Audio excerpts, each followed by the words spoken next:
Alrighty, guys, we have some very, very exciting news in terms of the Defenders saga, or should I say the MCU's Defenders saga, which is really now just Daredevil Born Again, because it has now been officially confirmed. Officially. So this is not coming from any trades or any news articles, and even the reliable ones. This is official news. Jessica Jones is coming back. Not even coming back. Making her first appearance in the MCU as Jessica Jones. Krysten Riter is coming back as Jessica Jones in the MCU, and she is going to be playing Jessica Jones in Daredevil Born Again Season 2. This is official, guys, because Krysten Riter was at some kind of convention, I think, and she basically came out on stage and she was like, hey, this is it. I'm coming back. So this is the quote that she gave. And it sounds like Jessica Jones will have a pretty significant role. Now, if you haven't seen the end of Daredevil Born Again, I'm going to spoil what happens at the very end because it has major implications for what goes on in Daredevil Born Again Season 2, and it makes sense of why she says what she says. So if you haven't seen it, then this is going to be a spoiler warning for that, but it's been out for a couple months now. So this is what Krysten Riter had to say when making the announcement. She says, quote, "It's so great to be back, returning to Jessica after 3 seasons and the Defenders, and now joining the MCU. I'm so excited to bring back this iconic character, and without giving too much away, there is much more in store for Jessica Jones. This is going to be an incredible season." So, you heard that right. Jessica Jones, actress herself, Krysten Riter, says there is so much more in store for this character in Daredevil Born Again Season 2.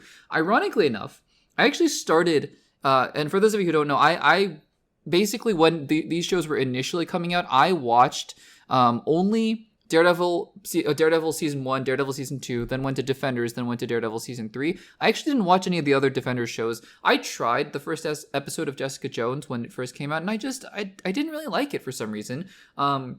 And so I never really watched the other shows because I loved Daredevil. I loved Daredevil. It was so great. So there was that. But recently, right, I just did a rewatch of Daredevil Season 1, and as I was jumping into Daredevil Season 2, I kind of paused and I went, and again, this is all before the end of Daredevil Born Again. So I didn't even know what happened at the end of Daredevil Born Again, which we'll talk about in just a second. And I kind of went, maybe we should try again. Try rewatching the Defender saga again. If you have been following the channel, if you followed my community tab, you know that I had posed this question of should I just go straight into Daredevil Season 2, and I'll definitely post a rewatch segment of that in a couple weeks in a few weeks when I finish that. But I also said, should I do that, or should I pause that because I had just finished watching maybe 3 or 4 episodes of Daredevil Season 2, and should I go and try Jessica Jones and just do the Defender saga? And the majority of you guys said do the Defender saga. So I did, and I'm almost done with Jessica Jones Season 1. And so that's, it's really great timing, I think.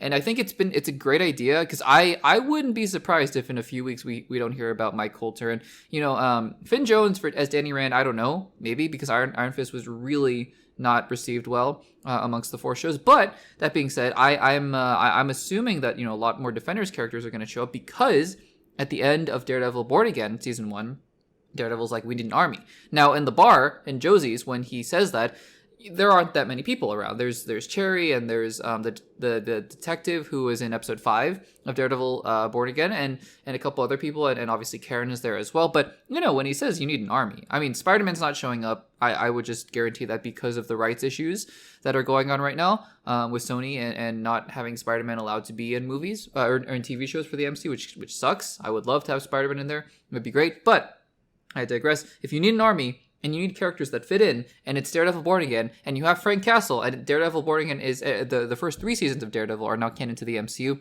Bring on the Defenders, and I think it's great. It's good timing now because now that I've almost finished the first season of Jessica Jones, I have, and we'll talk more fully about my thoughts on the first season as I finish it in the next couple of weeks, I think, and we'll definitely do a segment about that. I will say, without getting into my own just subjective thoughts, it's given me a very rich understanding of the character, much more than I had, understood just having seen her in the Defenders. And now I'm very excited to see her and Matt Murdock again together on screen. And again, I think that it's really going to be, a matter of, we're going to see the rest of the Defenders show up probably.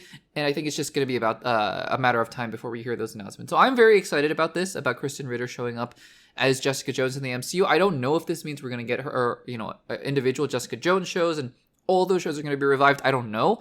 We'll see how that works out. Guys, what do you think of the news? It's official. Jessica Jones is going to be in Daredevil Born Again Season 2. Krysten Riter is returning. Let me know in the comments down below.